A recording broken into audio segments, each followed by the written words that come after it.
Mr. Stroder. Stroder here to give us a update on our audit. All right, well, thank you. Thank you very much for having to rearrange the meetings and everything. I appreciate you taking some time that we can talk about the report. I know I think I recognize most of the faces, so I think you all have heard me talk about this before. So there's really not a whole lot new for this report. My report will sound very familiar to you, so I'll try to make this as quick as possible. We'll go through some of this a little quickly. As you know, the district is responsible for the financial statements. My job as the auditor is to give an opinion on whether or not they're fairly stated. We've always had a qualification on the opinion because they are prepared in accordance with the modified cash basis of accounting, and all that has to do with when do we recognize revenues and expenses. We don't recognize accounts receivable, we don't recognize accounts payable. The district recognizes revenue when cash comes in, recognize expenses when cash goes out. That's a common basis for smaller governments. Probably 80% is what the last statistic I've heard. 80% of all the governments in the United States use the same basis of accounting. But that is not generally accepted accounting principles, so we have to point that out in the report. We've got a new qualification this year to our report. There is a brand new rule. This is the first year that it has been effective. And this is an unusual rule. It requires that if you allow your retirees to stay on the group health insurance plan, even if they pay their own premiums, that is considered to be a benefit to them, because theoretically, if a person who's retired would have to go out and get their own insurance, premium would probably be higher than it would be in the group plan. So that is a benefit that is going to be provided to retirees when they retire, but the employees are actually earning that benefit now as they go. Every year of work, they're earning the future benefit that they may or may not take advantage of. So the people who make the rules on how to account for government finances have decided that's a liability, and you're supposed to have that liability in your report, and you're supposed to have a bunch of footnote disclosures about it.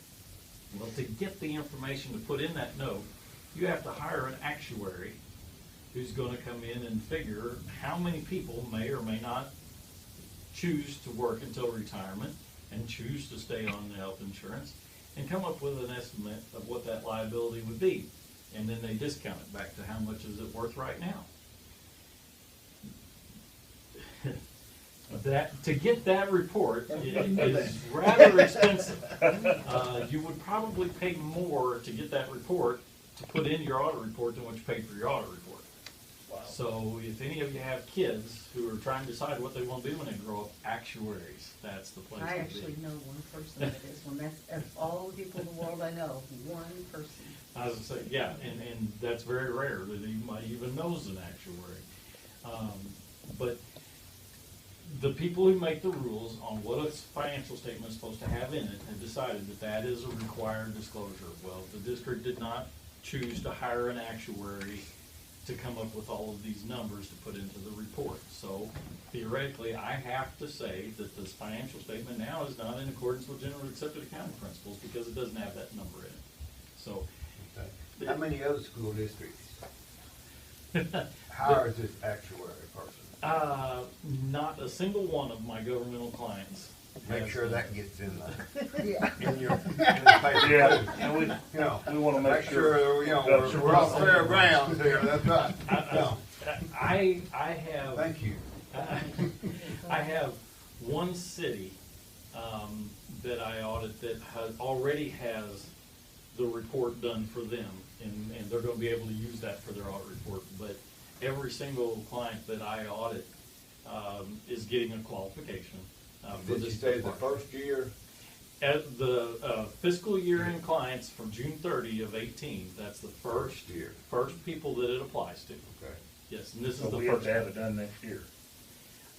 You would either have to have it done, or I would put a qualification in the report. That qualification is a little paragraph that says the required disclosure is not here. And Basically, we're gonna have that every year unless we decide to. exactly. We're talking about, What kind of problem are we going to have? for that? I mean, is there gonna be a penalty or something? To my knowledge, there's no penalty. It might affect maybe a bond rating if you wanted to issue bonds. Right. I'm You think this is thinking, a short-lived, Yeah, so often they. thing here, or is this something that's gonna be No, this around is- for, this was a new rule, and as well, far new as- rule, but I Right, it mean, could till be- politics changes again, or till? Usually, not like it that. is very, very rare that a rule like this ever is Ever taken changes, away. Taken away. Once they're Okay. put on, it's pretty much it's It's kind of there. an evolution thing, yeah. Hmm. So it actually, they required this 2 years ago for your pension. Your pension disclosures that were added because TRS and IMRF had the actuarial studies done and they provided the information to you. So there was no extra cost for the district to get that information. So all of that information is in here. And what this would be the same information, but just applied to the benefit of the teachers and employees who would stay on the group health insurance plans. Wow. So, your options would be to either remove the benefit, which, that's something that's something nobody really would want to deal with. I'd leave that alone. Yeah, let's leave that alone. I would say, the alternatives are to either remove the benefit and not allow retirees to stay on the plan, or get the modification to the opinion.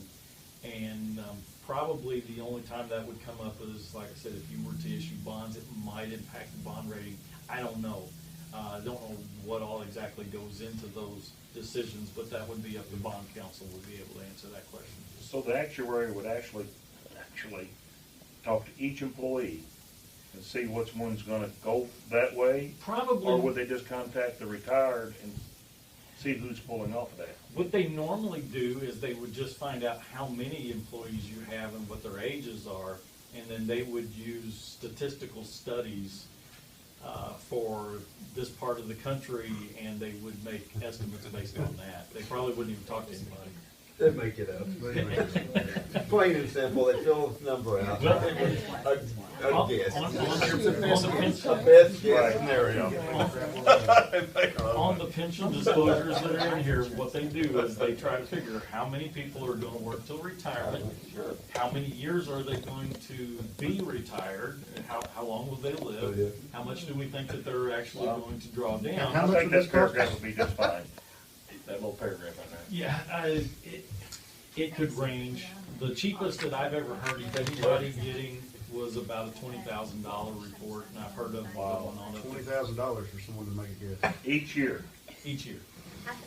I'm in the wrong profession. I've actually won secretly. I really, I think we're just doing a little paragraph. That's with a- what most with folks a choose very- to do. for this District South, for all the other districts in the state of Illinois, do it, then we'll be right in line down here. What do you Well, think? I just wanted to take a Well, I few minutes appreciate to it. kind of explain, since this is something brand new, I wanted to take a few minutes to explain. So if anybody were to ask, why did you get a qualified opinion on your financial statements? Well, that's the reason. Everything else is here, and it is our opinion that with that exception, your financial statements are fairly stated in accordance with generally accepted accounting principles in all material respects. That's that technical language that's in there. So we're in good shape, all beside that one thing. What we're saying is your financial statements are fairly stated in all material respects, Good deal. except for that missing disclosure. That's good. That's good. So that's what the reports say. Now, you've heard me give this talk before. You know that we have 3 reports that we actually issue. The first one is on your financial statements. The second one has to do with the district's internal control over how do we record transactions and how do we make sure that we've accounted for everything and make sure there are no errors. Right. Now, we don't actually give an opinion on your internal control, but I have to understand how it works to be able to plan and conduct my audit. So we do get an understanding of what your internal controls are. And we would make recommendations anytime we see a deficiency. We would either call it a material weakness or a significant deficiency. That's the technical language. Material weakness, those are the things that we think these are pretty serious. significant deficiency, not quite as big a deal as a material weakness, but still something that we feel is important enough that we would put in writing to you. So when we were going through our tests of your controls, we did find one that we consider to be a significant deficiency. It's not as bad as a material weakness, but still something we wanted to pass along to you. And it just had to do with documentation for the credit card bills. There were some receipts that were missing. There were some charges to the credit cards that did not have receipts. So, out of I don't know how many expenditures we were testing, this is not something we've ever had big problems on, but this year we did notice enough that we felt like it was something that we needed to let you know about. So what is our process? I'll ask Debbie, because, I mean, do we require the receipt? Yes. They're required. Every once in a while, one will slip through that we don't have, and what do? Pick it. And from now on, you don't have the receipt, and it comes back to it, you are gonna be paying for it. Well, I mean, we've had that before, but it's never been enforced, but this year, we'll try to, like, Sam's, I mean, it comes in like that. Jason's, hey, you go back and find a receipt, you do that, we'll make a copy of it, just make sure it's attached. Now, a couple of them we got after the fact, but the finding was already there. That's right. Yeah, and that's something that I did want to add into that. On some of them, they were able to contact the vendor and were able to get a copy of the receipt. Yeah. So we didn't report this as compliance. That's where we would have been coming in and saying, hey, you were paying for things that were not legitimate. We didn't do that. All we did was we said the control broke down here because they were able to get the documentation, but we were actually testing, was it here from the start? So that's why we were pointing out the control, but we were not reporting it as like fraud or Does malpractice. every school have a credit card? Does everybody come? Not every school, but when we run into, the biggest problem we run into is when we have coaches going somewhere and they're taking kids, Yeah. teams, going out to eat, paying for gas. There's, it doesn't spit out a receipt at the gas pump or something, they gotta go in and get it. Right. And if they don't, we can get it, but it's just a whole lot more trouble. And then you think you'll get it, and you put it to the side, I know. and make yourself a note. And Right. then 4 months later, you still don't have it, it's gone. And the bill has to be paid or they're gonna charge you. And we don't want the interest charges on it, so it's already paid. Right, so. Yeah, And we can prove every one. Deb of and them Jamie that it's always, legitimate. they point it out every time, so we know where the charges are, we know they're legit, it's just, and it's a handful of staff, honestly, that I are know it is. Yeah, we have one that responsible can't do that. And maybe they So should. you're enforcing the enough. rule We've already now? started doing that. No receipt? Well, it was kind of there before, but it was hard to get people to enforce it. Gotta make a believer out And of one Mr. or Hayes two, is and enforcing it. All right. make a We're believer out of trying. one or two. This is, I think we've done so good, because we've had a couple that didn't have one Yeah, we've already. already had a couple this year that we made them go back, made them drive back. Most of them, like you said, they can go get them. We just made them drive back over and get it. That's No, I good. mean, no sense in y'all spending your time trying to get the receipt. That's right. That's right. They know what the rules Because are. actually, a few years ago, I lost a receipt, and I didn't get reimbursed because I didn't have the receipt, like that's. So, well, that was the only area that we wanted to point out as far as like the internal controls over recording transactions. The financial statements, you all know that I normally don't spend a lot of time going back over your financial statements from a few months ago. I was just kind of looking for interesting trends. I think that the amount of the fund balance dropped last year was the exact same amount it went back up again this year, so kind of, could have been timing differences on when checks were coming in from the state. I believe your fund balance of your two operating funds, funds 10 and 20, or I consider the regular operating accounts, together, the fund balance was about 31% of annual expenditures. That's about 3 months and 3 weeks worth of annual operations. Everybody has to decide for themselves what the appropriate amount is. That's 3 months and 3 weeks. General rule of thumb that I normally look at is 3 to 4 months. So you're right there in that range. So nothing jumped out to me to be unusual or out of the ordinary with your financial condition. Normally, instead of going over your numbers with you, what I like to pass along is whether or not we made significant adjustments to those numbers. For us to put an opinion on the financial statements, sometimes we go places and we say, hey, you need to change these numbers before we're able to put a clean opinion on it. We did not recommend a significant amount of adjustments to the numbers. So I offer that to you because a lot of times before we come to do the audit, you're already relying on that information, and I'm sure you would like to know if you're making decisions based off reliable information, and we did not make significant changes to those numbers. So this is good. That's a good thing. That is a good thing. That's a good thing, yes. So, the last thing I wanted to talk to you about is the third report that we issue. We issue a report on how you handle federal expenditure, or federal grant monies.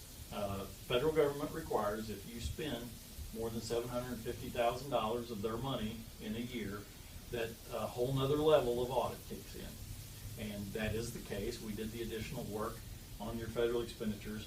We focused on the child nutrition cluster of expenditures. That was about a little over 800. And the government was asking us, well, what processes and procedures do you have to make sure that there aren't any mistakes, or if there are mistakes, what's your double check? What are you doing? And there really wasn't any double check on it. So on that one, again, we did not report that there was any compliance problems. We just reported that we didn't really have a process in place to make sure there was no compliance problems. So.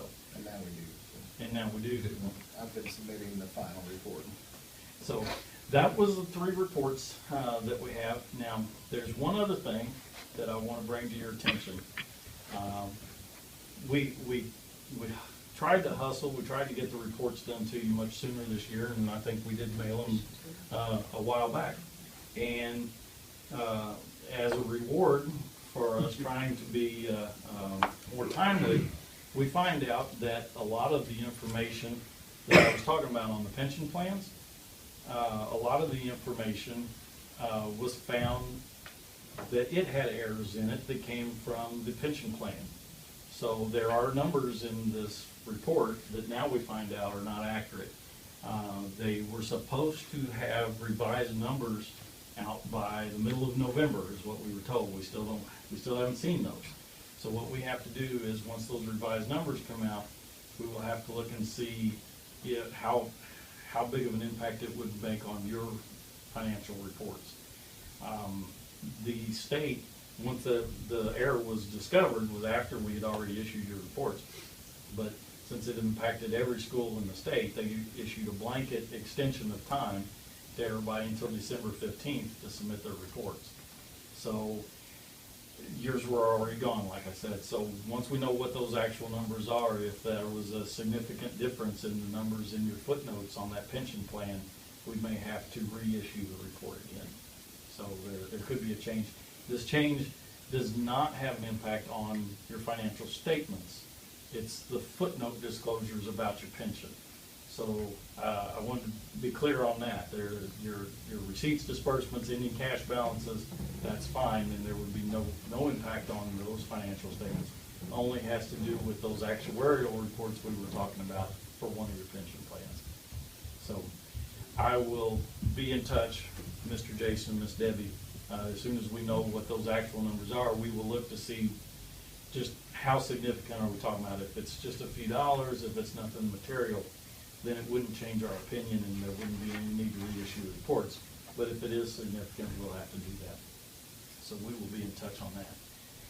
So now I've taken up quite a bit of your evening already, but I believe that's let you know what we found when we were here and kind of give you a layman's discussion on what's in that report. I would be glad to answer any questions if anybody has any questions about what we were doing and what we found and how we went about it. Answered all mine. Sounds like overall the district, we're, in compliance. I believe so.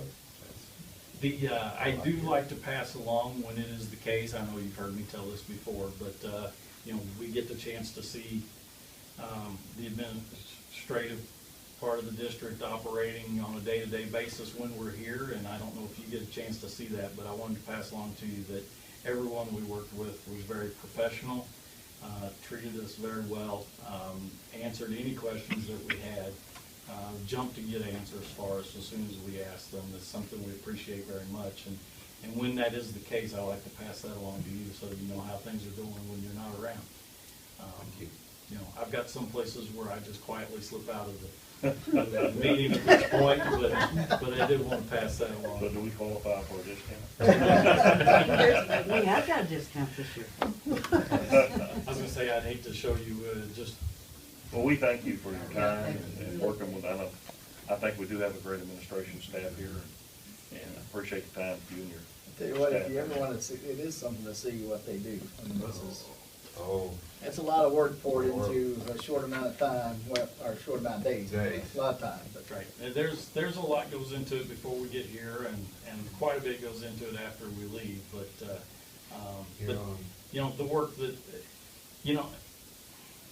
a lot of how we're able to do that depends on their accountability for what they've done.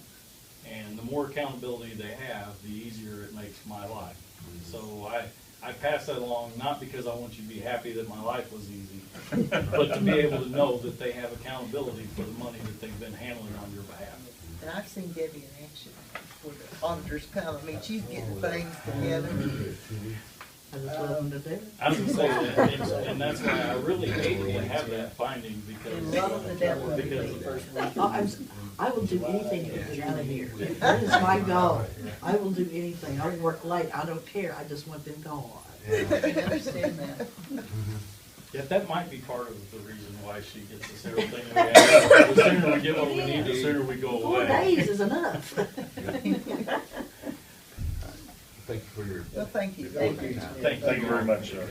And if you're excitedly reading through those reports some evening, instead of spending time with your family and company because it's so riveting of information, if you did run across something that you would have a question about, our number's in the report. Mr. Jason, Miss Debbie know how to reach us, so feel free to let us know, and we'll see if we can help out with anything. Thank you. Thank you, sir. Thank you. Thank you very much. Please go ahead and head out. I know you got a long drive. I think I'll do that. I want to try to get out before the deer start That's getting what out. I say, in the watch the middle. deer. They're out there. They're out already. Be careful. Okay, we're gonna. Thank you. Thank you. We'll move right, MCA, you have anything to bring up or anything? Okay, Do we have another meeting? yeah, there is a meeting scheduled, drug meeting, Yeah, yeah. When is it? Thursday, Nobody Thursday. Thursday. told me that. Oh, I'm sorry, that's my fault. And if Larry, I'll send What a time? reminder out. if Larry What time can is make it, a, Thursday? 3:30. 3:30. If Larry can make it, let me know, and I'll. Okay, yeah, we'll check, see. Okay, let's see, we're gonna go down to, we're gonna go send the minutes, the financial and the treasurer's report, and bills and payables. Has everybody had a chance to look through those? It's amazing how much power that we use in the city. The electric bills. $20,000 for the high school. It's been averaging about 18,000 a month for the year. Yeah. That one bill. Awful, isn't it? And $14,000 for, City Indiana, power is expensive. MCA. Yeah, City power, That water's thrown in with that too, but, yeah, the water's. yeah, but I've got it separated out in that one report that I give you, and it's really, I can't remember where I did it. I think you showed us the city power rate is very expensive, isn't it? It is higher, the per kilowatt rate is higher. you remember that sheet that one gentleman brought us? Yeah. That we had on the power thing, they were up there high on the list. Here's last year's, yeah, it was 17.4, I'm sorry, 17.4 is what the high school alone averaged, but there were months where it was 27, 24. Of course, we had better months too. It was our highest building. MES is the second highest average. Of course, there are two largest buildings as well. Right, they are. Now, is there any way we can shut down some of the lights at night inside the building? I know down here at the grade school here in town, That's some That of them. archway is, Some of them shut off automatically. Oh, do they? Yeah. We'd have to look at it though. That whole new wing is motion detected, I think. that's good. I don't know, this year, our highest bill so far has been $27,000 in August for the high school. That's all. And that's just electricity, that's not water or anything. That's separated out. Anybody got any more questions or reports? I don't want to do There's nothing we can do. that. Do I need a motion? Complain. Can I get a motion to accept the reports as is? Yeah, I'll make that motion. Do I have a second? Second. Any more discussion? Lisa, roll call, please. Mr. Berger? Mr. Cook? Yes. Ms. Larison? Yes. Ms. Rushing? Yes. Ms. Steele? Yes. Mr. Southers? Yes. Okay, we're up to your report. Okay, I'll try to go quick. I mentioned it the last meeting, but they did announce all the report cards are out and they've updated them. I think they're actually right now. They went through some glitches, but I put a link on there. I'll send this to you as well, Michelle, so you can click on those, but they're all on the Illinois report card. They also did the summative designations for each school based on the ESSA plan for the state of Illinois. 5 of our 7 were commendable, which is the second highest. 2 were underperforming, and both of those underperforming schools, junior high and elementary, were for the student group of IEPs, and I put that picture up there just so you can see what it looks like on the interactive report card. So it says underperforming because of one or more student group, and then it tells you which group. So it was our students with IEPs that underperformed in their comparative data. And that's what we have to focus on, which, you know, not dismissing that's a problem we need to work on. And it wasn't the entire school. Does the student itself, if they are, let's say, for example, at MES, and they really should be at another school, but because of their needs, would that fall back on the other school, or does that fall back on? Yeah, it's supposed to go back to the other school. It did not at all of them last year, because we didn't have them coded correctly, and sometimes it's really difficult. We ran into this year. The only time that comes into play is if we have to send somebody to another school because we can't serve them at their home school. So then there's a different home and serving school. But there are times, because of our district policy, people choose to go to other schools when it's going from a larger class to a smaller class. Right. And in that case, that doesn't happen, then they're just going there, and even if they have an IEP. And so we have, trying to differentiate those out has been a little bit harder than what I thought. So some of that was not accurate last year, and MES took the brunt of the special ed population last year, where they would have gone back to a home school like Jefferson or Brookport, or vice versa. Plus, we had all of our self-contained students at MES last year. We have opened up a self-contained classroom at Brookport this year and added a teacher. So we've separated some of that out. So what do you have to help us out some on that? Yeah, we'll see. I wanted to show you, there's 23% of the population that MES have IEPs, which is high. That's really, really high. And when you look at the trend over time, it was at 15% in 2014, and it steadily rose. The state average has stayed about the same. The state average has been 14, 14, 14, and 15. It's always right about 15%. So our special ed population has significantly increased over the last few years. And that's, again, one of the issues we're going to have to work at is not only, why that's happening, but also what we do to serve those students. We have to, it's getting harder and harder. And if you look at our class sizes now, we added two special ed teachers this year that we didn't have last year, plus an aide, and we're still maxing classrooms out, class sizes out at the elementaries. I don't know how it is at the high school, but I guess it's about the same, really. about the same. So Seems like the junior high numbers are high. anyway, that's something we're going to have to watch, and those 2 schools are going to have to target that subgroup in their improvement efforts. And one of the things I have on the agenda for you to approve tonight, and we may not end up applying for it, but we have to get board approval before we do, if we choose to do that, is the school improvement grant for MES and MJHS. That is a $15,000 grant from the federal government, and there's several hoops to jump through. But if you are underperforming because of a subgroup, you can apply for this grant. and use it to help improve. We're not sure that it's gonna be worth the effort at this point, because we have such a specific problem. You have to spend it with certain preferred partners, and we haven't found one that deals with a special ed subgroup that we need help with. So I would like you, when we get down to new business, to approve our application. If we so choose to do that, we still may not. But it's only for those two schools because they're both underperforming. So they're actually giving you an option to have some money to help improve, which is nice. Just not sure. Are we getting a lot of students that, you know, I call mobility students, some that, you know, weren't here since kindergarten? Do we have several of them in that 23%? Yeah, well, yeah, if you look at the, Is that what's causing it? You know, student mobility at MES is only 16%. They figure that now. A lot of that stuff we used to figure, and I felt better about when we could see the calculations. A lot of it now they figure from our uploads that Mr. Walker does to the state. So I don't know. It feels like we should be higher than that because it feels like we have, and Lisa knows this, kids coming in and leaving every day. Yeah, that seems like a low mobility rate. But I just don't know. That's what it The ones shows. that moving in, do we seem like more of those have IEP? You know, of the ones coming in? It cycles, but yeah, Cycles. certain times a year, especially, it just seems like there are certain times a year. And this is the time of year when we do get students in, people come home for the holidays or whatever, people get displaced, and so we do have a little an uptick in student enrollment, and which is something we're gonna have to work with, because this is an area, and I anticipate there will be more schools with subgroups of IEP students next year, and unless we crack the code on this, then we will have more underperforming schools because of that subgroup, because Brookport's gonna have one next year because we moved the whole class out there. So you have 20 or more, that's a subgroup.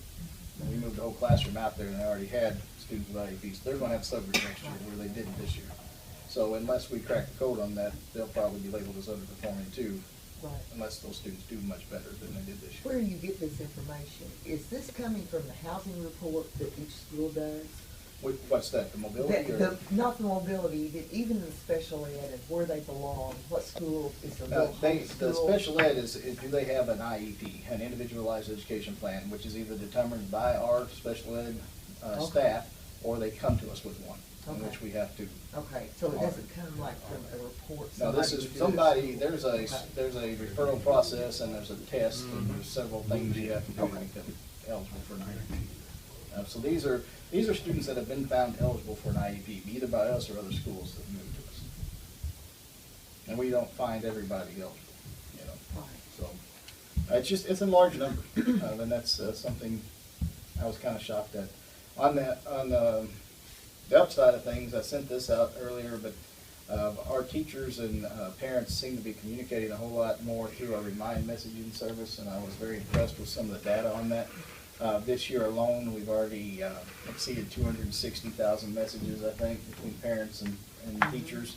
And the one thing I really like is the conversations, which means it's not just an announcement. It had to at least go back and forth once, which is something we're trying to do a better job of. And we've already had 36,000 of those conversations through October 31st.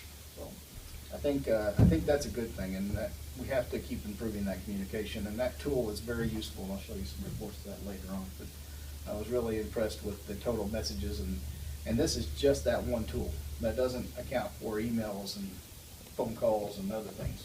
It's just this one form of communication. And I got the 2-year comparison, so you can kind of look at that too.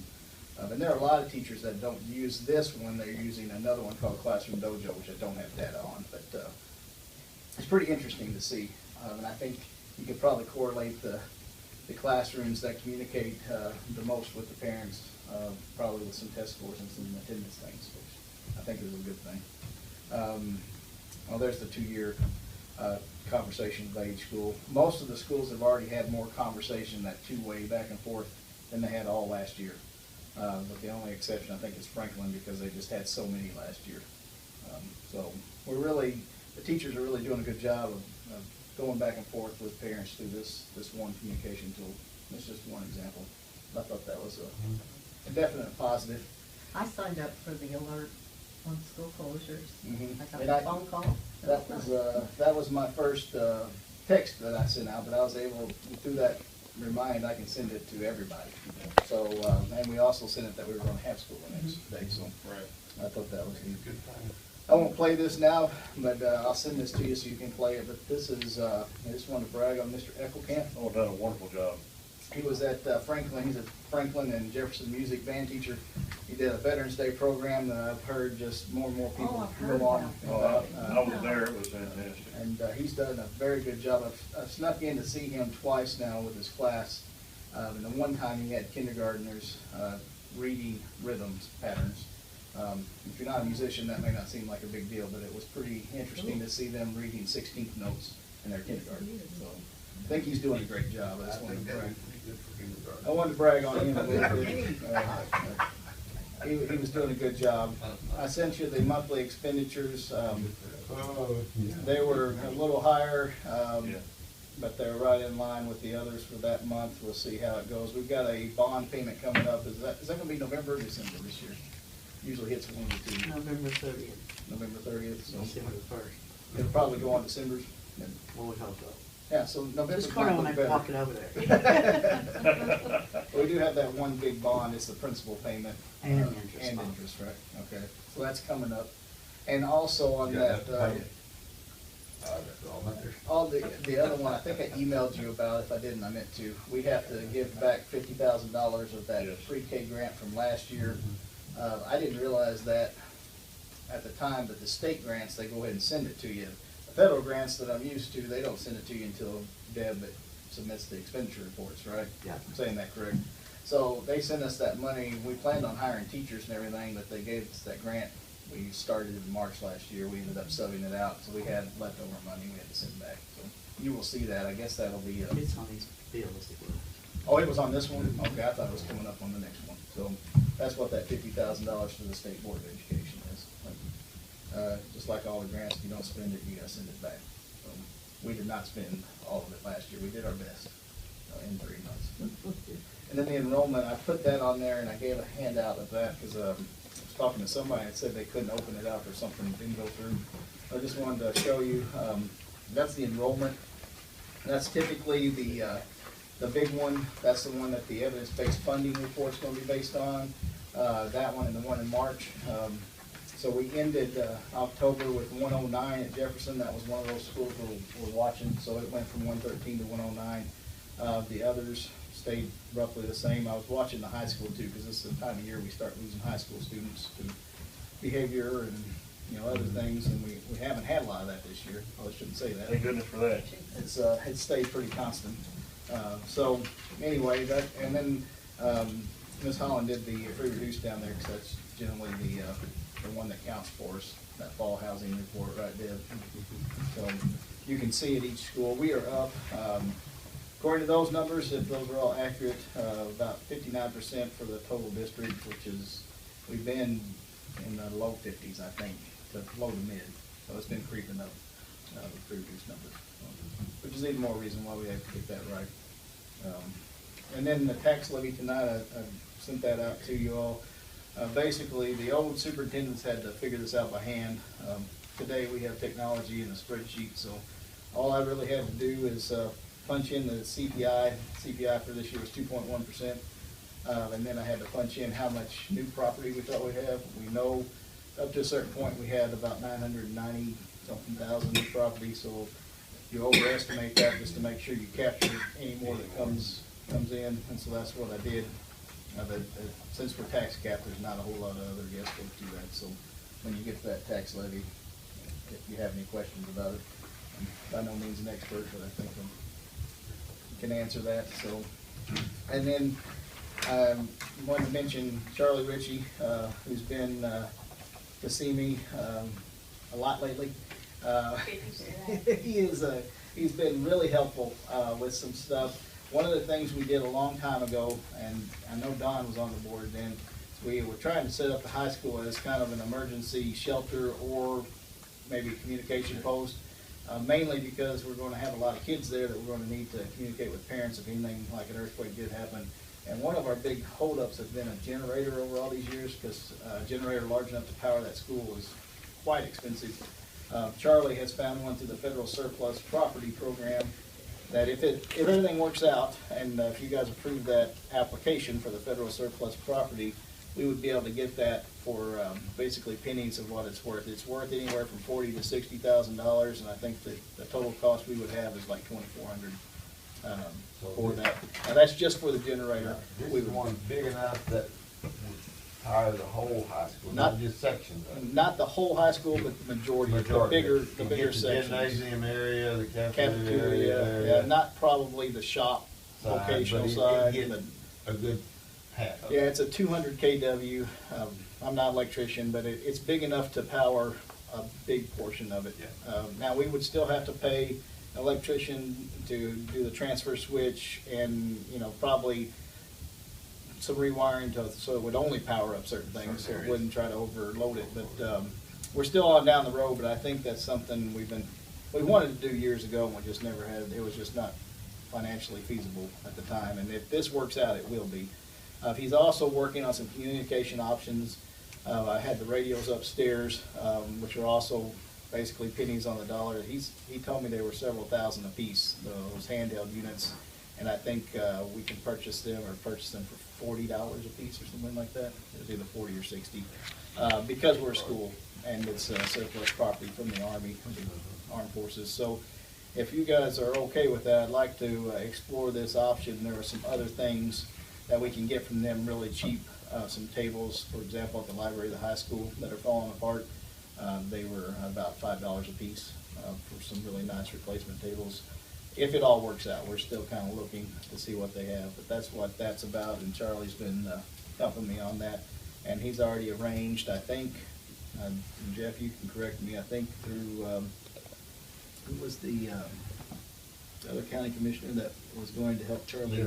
Gerald Childers to go retrieve this, so the transport, because you have to pay for transporting, but that was something else. And there's some other options of some surplus equipment, I think, that the city of Brookport owns, that we might be able to get, that would, we could put this generator on, or some trailers or something, so we're looking at all of our options. But if you're good with moving forward for this, I think this would be good for disaster planning, obviously, but I think we could use a lot of this communication stuff for security. If we ever had an intruder or something, we would be able the ability to talk to Chief Massey or someone outside the building.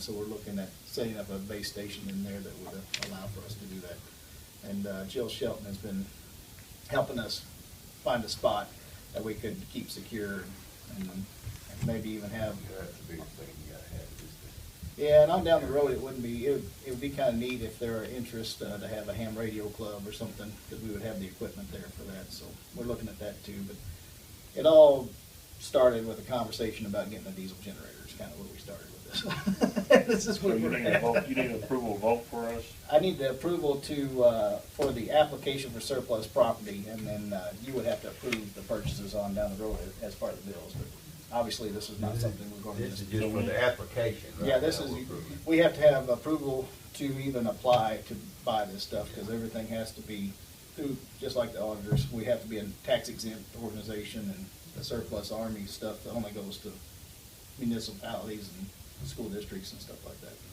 So I need a motion to. Well, that'll Not be, yet. yeah, it'll be down here. Okay, we're Yeah, gonna I've go got it down down there. in I there. know you already have it in there. Yeah, I've got it down below. I just wanted to explain that before we got there. And then, of course, Thank you. I put on there about changing the meeting. We have a lot of different days out coming up in December. The normal meeting, I think, would have been the 24th. I have a feeling that that's probably not a good night for a board meeting, so I'd like you guys to consider moving that to December 17th, which is the Monday prior. So, and that's typically what we do, I think. Any questions or anything? That's all I had. You're too unfinished business. Okay. Need a motion to consider the FY18 audit, so I need a motion. Yeah, I had that on there last time, and remember, we wanted to hear from the auditor Is this first. a motion to accept? Yes, the audit? motion, Yeah, I'll as make it the was motion. presented last time. I'll make the motion that we accept. Okay, do we have a second? I'll second. We have a second. Any more discussion on that? Lisa, roll call, please. Mr. Berger. Yes. Mr. Cook. Yes. Ms. Larison. Yes. Ms. Rushing. Ms. Steele. Yes. Mr. Souders. Yes. Okay, we're going to new business. So you need consideration of Massac Unit 1 School Improvement Grant application for the Metropolis Elementary School and Massac Junior High School. Again, that's the one, I'm not sure if we're gonna go ahead and apply, but you have to approve the application if we do, and we have to apply for that before our next board meeting. So if you will approve that application, if we decide not to, we'll let you know, and then we just won't apply. Yeah, I need a motion to accept that. I'll make that motion. I need a second, please. I'll second. Second. Any more discussion on that? Lisa, roll call, please. Mr. Berger. Yes. Mr. Cook. Yes. Ms. Larison. Yes. Ms. Rushing. Yes. Ms. Steele. Yes. Mr. Souders. Yes. Consideration of Massac Unit 1 Federal Surplus application. You should have a copy of that in your packet. It's Yeah. pretty straightforward, and to put the tax exempt ID and some other things on it. I'll make that motion. I'll second. Yes, second. Any more discussion? Lisa? Mr. Berger. Yes. Mr. Cook. Yes. Ms. Larison. Yes. Ms. Rushing. Yes. Ms. Steele. Yes. Mr. Souders. Yes. Next be the main motion for the 2018 tax levy. I sent that to you, Right. and then there's a certificate of tax levy, which is the thing that we actually approved. It has the final numbers on it. Should say certificate of tax levy at the top. Important that. I think it's a longer sheet. Folded over. Folded over. And that's the thing that comes out of the worksheet that I was telling you about. So essentially, the only thing I put in there was the CPI, and then we estimated new property at 2 million. We know it's not gonna be that, but you only get what new property actually comes in. So you try to overestimate it to make sure you capture whatever new property does happen to pop up. Okay, I need a motion. To accept. I'll make a motion. Second, please. Yeah, second. Second, any more discussion? Lisa, roll call, please. Mr. Berger. Yes. Excuse me, Mr. Cook. Yes. Ms. Larison. Yes. Ms. Rushing. Yes. Ms. Steele. Yes. Mr. Souders. Yes. And the next one, I just wanted to make sure that the board was okay with moving forward. You don't have to have a motion, but I wanna keep talking with Mr. Ritchie and try to move forward with our plan to kind of create, at least have the ability to have a generator at the high school and some communication. And then I'll keep you abreast of anything else. That's a good idea. Sounds great You're to me. okay with that. I just wanted to make sure you were before we move forward. Okay. I believe in. On to the amended school calendar due to snow day on November 15th. Yeah. Everybody got that? Yeah, we ended up calling school off, and the snow melted probably by 8:30, but You never know. it was pretty rough out there that night before, so, Well, the prediction was so bad. yeah. And I think after we called it, it quit snowing about 10 minutes. About 10 o'clock. He said he called off for rain. That's what I was gonna say last year, or a couple of years. I'll Yeah. make the motion that we accept the amended school calendar. Need a second? I'll second it. Any more discussion? Lisa? Mr. Berger. Yes. Mr. Cook. Yes. Ms. Larison. Yes. Ms. Rushing. Yes. Ms. Steele. Yes. Mr. Souders. Yes. Consideration of the December school board meeting changed to December 17th. Any motion? I'll make that motion. Second? I'll second. Any more discussion? Lisa, roll call, please. Mr. Berger. Yes. Mr. Cook. Yes. Ms. Larison. Yes. Ms. Rushing. Yes. Ms. Steele. Yes. Mr. Souders. Yes. And I have one more closed session. Should be a brief one. Okay, we're gonna adjourn from here and go to the closed Need a session. motion. Need a motion. You go with that. I need a motion to go into closed session to consider information relative to employment or dismissal of specific employees or officers. Collective negotiation matters between employers and their employees or representatives to discuss litigation, probable, imminent, pending, or filed. I'll make that motion. Got a second? I'll second. More discussion? Lisa, roll call, please. Mr. Berger, Yes. Mr. Cook, Yes. Ms. Larison, Yes. Ms. Rushing, Yes. Ms. Steele, Yes. Mr. Savage. Yes. In case you couldn't see that. Let's go to closed session. Sorry. Think about 70. it, back when you were. About all right. That changed, don't they? All right. We're back in session. Oh, we wanna go straight? Yeah, Lisa. We lost this. She's coming. All right, I'm just trying to rush through. Sorry. She should be coming. Does she know we're down here? Yeah, I told her.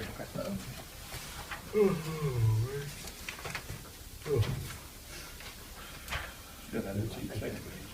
Yeah, all we got is, Run, Lisa, run. There's a lot, right, you know, Franklin. Have to talk to her. But Miss Nicole and I use it a lot too, so I hope that she All right, we're back in session again. And, time for action. action from the closed session. And we're gonna go right straight to the only one, the retirement. Larry Roll, Nikki. Rolnicki, effective January 2nd, 2019. He's wanting to retire early. Yeah, he because was, of health. I'm pretty sure it was already approved last year, I think, or the year before. This is his third year. This is his third year. I can't remember. He might have put it in late, but you had already approved his retirement, but it was supposed to be the end of this year. Now he'd like to move it up basically to the end of the semester, or starting January 2nd. So I need a motion to accept, I'll make a motion. make a motion, need a second? I'll second. We have a second, any more discussion? Lisa, roll call, please. Mr. Berger, Yes. Mr. Cook, Yes. Ms. Larison, Yes. Ms. Rushing, Yes. Ms. Steele, Yes. Mr. Savage. Yes. With nothing else on the agenda that I said, need a motion to, I'll make that motion to adjourn. need a second? Yeah, I'll second it. That's Second? hard to say, nothing. Any more discussion? Lisa, roll call, please. Let's stick around. Mr. Berger, Yes. Mr. Cook, Yes. Ms. Larison. Yes. Ms. Rushing. Yes. Ms. Steele, Yes. Mr. Savage. Yes. Thank you, Thank you all very guys. much.